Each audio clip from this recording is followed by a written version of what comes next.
যাকে ভালোবাসেন তার জন্য দিন সহজ করে দেয়। আল্লাহ যাকে ভালোবাসে তাকে নামাজ ছুটতে দেয় না। আল্লাহ যাকে ভালোবাসে তার রোজা ছুটে না। আল্লাহ যাকে ভালোবাসে তার দ্বারা কোনো গুনাহ হয় না। আল্লাহ তাআলা যাকে ভালোবাসেন তাকে না ফজর নামাজে আল্লাহ তাআলা জাগিয়ে দেন। সুবহানাল্লাহ বলে না। এক বুজুর্গের কাছে এক লোক এসে বলে, হযরত আমাকে একটু কিছু তাবিজ দিয়ে দেন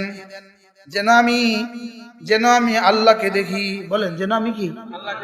হযরত বললেন একটা কাজ করবা, আজকে না এশার নামাজ না পড়ে ঘুমিয়ে যাবা। কি দেখো? এশার নামাজ না পড়ে ঘুমিয়ে যাবে? আরে করছি কি রে, এশা না পড়ে আবার কেউ ঘুমা? এই লোক এশার নামাজ না পড়ে ঘুমায় গেছে, কিন্তু ঘুম তো আসে না। আসে ঘুম? হ্যাঁ, এশার নামাজ না পড়ে যার ঘুমাইয়ে হেতে মুনাফিক। আরে বলেন কি বলছে? এশার নামাজ না পড়ে যার ঘুম আসে, বলেন সে মুনাফিক।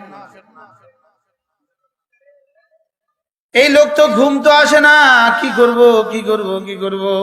পরে ভাবলেন পিসাব কইলে কইছে আমি এশার নামাজ না পড়ে ঘুমোতে পারবো না। আস্তে ওযু করে সুন্দর করে এশার নামাজ পড়ে এবার ঘুমিয়ে গেল। যাক, পিসাব যেহেতু বলেছে সুন্নত পড়বো না, এশার নামাজ না পড়ে ঘুমিয়ে গেল। একটু পরে রাসূল করিম সাল্লাল্লাহু তাআলা আলাইহি ওয়াসাল্লাম এসে বললেন, কি ব্যাপার, আমার সুন্নতটা ছেড়ে দিলে কেন? এবার তাড়াতাড়ি উঠে সুন্নত আর বিতির আদায় করলেন। এবার সকাল গিয়ে বেলা হিসাব বললেন, কি করেছ? নামাজ পড়ছিলা? আল্লাহকে দেখছো? না দেখি নাই। কি হয়েছে?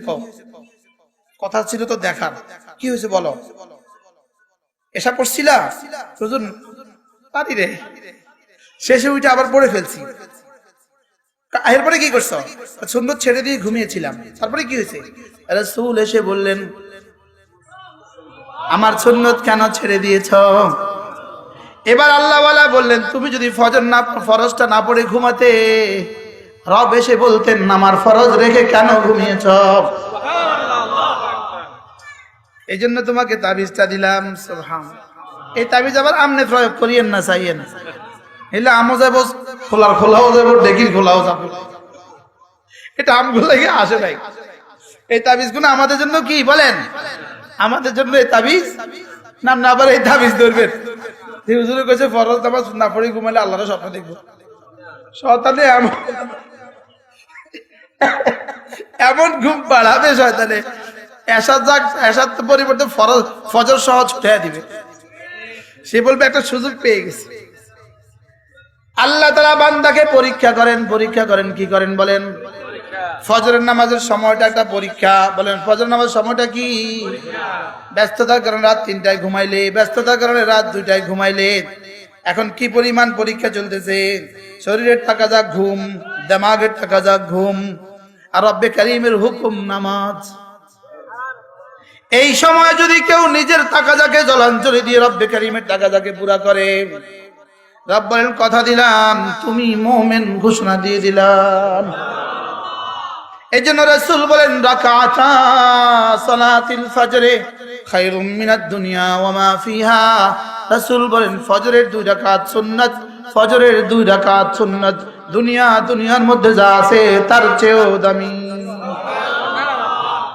রাসূলের সুন্নতের পুরস্কার ঘোষণা দিয়েছেন, রাসূল ফরজের পুরস্কার ঘোষণা দেন নাই। রাসূল বলেন আমারটা যদি এত দামি হয়, রবেরটা কত দামি। 2 রাকাত সুন্নাত। এই হাদিস পড়ে আমি মালিকের কাছে অনেকক্ষণ বলছি, মালিক জীবনের শেষ দিনও যেন ফজরের সুন্নত ছুটে না যায়। আপনারাও বলেন না আল্লাহ, বলেন জীবনের শেষ দিনও যেন ফজরের সুন্নত ছুটে না যায়। আল্লাহ জীবনের শেষ দিনও যেন ফজরের সুন্নত ছুটে না যায়। পড়বো তো ইনশাআল্লাহ, ফজরের সুন্নত পড়বো ইনশাআল্লাহ। হাত তোলেন, ফজরের সুন্নত পড়বো। আল্লাহ, এবার ফরজ না পড়ে ঘুমায়েন। ফজরের সুন্নাত পড়বে যে ফরজ আর তার ছুটবে না। সুবহানাল্লাহ বলেন। ফজরের সুন্নতের লোভ দেখিয়ে ফজরের ফরজের ব্যবস্থা রাসূল করে দিয়েছেন। সুবহানাল্লাহ বলবেন না? আল্লাহ তাআলা পরীক্ষা নেন, তবে পরীক্ষা নেন শুধুই কামিয়াবির জন্য। এতটা শক্ত পরীক্ষা হয় না যে মুমিনও পারবে না, আর এত সহজ পরীক্ষাও নেয় না মুনাফিকও পারবে। বুঝলেন? বৃষ্টি আসছে, বৃষ্টি আসছে।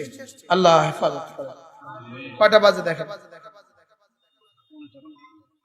এই জন্য ফজরের নামাজের ফরজটা হলো একটা পরীক্ষা। কি এটা? কি এত সহজ পরীক্ষা নয়, মুনাফিকও পারে।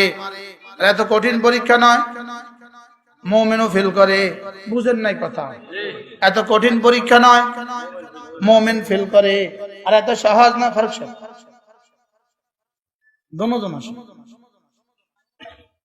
এত সহজ নয়, মুনাফিকও পারে। এত কঠিন নয়,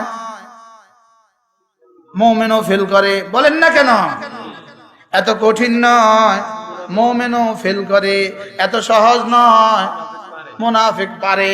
এজন্য ফজরের নামাজ মুমিনের ছুটে না, মুনাফিক পড়ে না। বুঝা আসছে?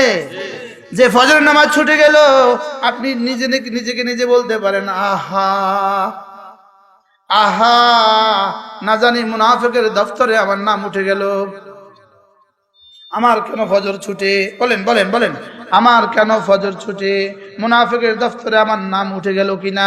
আমার কেন ফজর ছুটলো?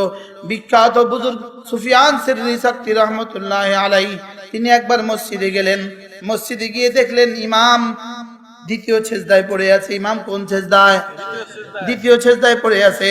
হযরত সুফিয়ান সিররি সাক্তি রাহমাতুল্লাহ ভাবলেন, ইমামের সাথে এই সেজদায় জুড়ে গেলে আমার তো রাকাত গণ্য হবে না, অতএব একটু অপেক্ষা করি। ইমাম দেখি বসে না দাঁড়ায়। আমরা অপেক্ষা করি কিনা? তিনি একটু ভেবে এবার ভাবলেন একটা হাদিস, লা সাজদাতুন ওয়াহিদাতুন খায়রুম মিনাদ দুনিয়া ওয়া মা ফিহা। একটা সেজদা দুনিয়ার মধ্যে যা আছে তার চেয়েও ভারী।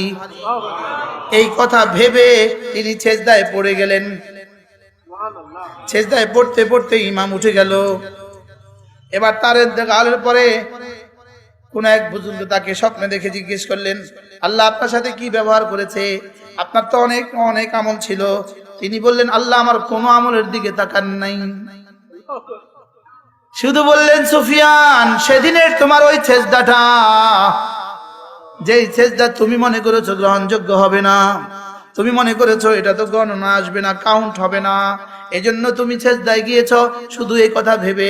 আমার রাসূল বলেছেন, এক সেজদা দুনিয়ার মধ্যে যা আছে তার চেয়ে দামি।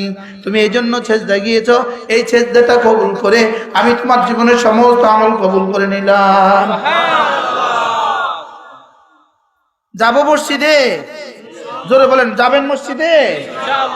এবার একটা স্লোগান তোলো বন্ধু, স্লোগান তোলো, মসজিদে যাওয়ার গতি যার যেমন, ফুলসরাত পাড়ি দেওয়ার গতি তার তেমন। আচ্ছা 40 দিনেও একবার মসজিদে যায় না, তার ফুলসরাত পাড়ি দেওয়ার গতিটা কেমন হবে? স্লো, শুধু স্লো। 30,000 বছরের রাস্তা, চুলের চেয়ে চিকন, তলোয়ারের চেয়ে ধারালো, অমাবস্যার চেয়েও অন্ধকার, আবার এটার নিচে শুধুই দাউ দাউ জাহান্নামের আগুন। একটু কল্পনা তো করেন, এটা গতি কেমন হবে? কেমনে যাবেন? মসজিদে যাওয়ার গতি দিয়ে এটার গতি নির্ধারিত হবে। বলেন, মসজিদে যাওয়ার গতি দিয়ে এটার গতি নির্ধারিত হবে। যাবো তো মসজিদে? মুসলমান তো শুধু মসজিদেই যায়, মুসলমান তো শুধু কোথায় যায়? আলহামদুলিল্লাহ মসজিদেই থাকি, প্রয়োজনে বের হই। এটা বলবো, আমরা তো মসজিদেই থাকি। জোরে বলেন, ফজরে মসজিদে, জোহরে মসজিদে, আসরে মসজিদে, মাগরিবে মসজিদে, আয়েশায় মসজিদে, থাকি তো মসজিদে। পেটের প্রয়োজনে মাঝে মাঝে দোকানে, পেটের প্রয়োজনে মাঝে মাঝে বাথরুমে। কি বলেন? কি কেন কেন থাকি কই? ওহো, মসজিদকে ঠিকানা বানাও, মসজিদকে ঠিকানা বানাও, মসজিদকে জীবনের গতি বানাও, মসজিদের জীবনের মালজা বানাও, মসজিদকে জীবনের মাওয়া বানাও, মসজিদে জীবনের মারজে বানাও, মসজিদকে জাগার জায়গা বানাও। সুবহানাল্লাহ।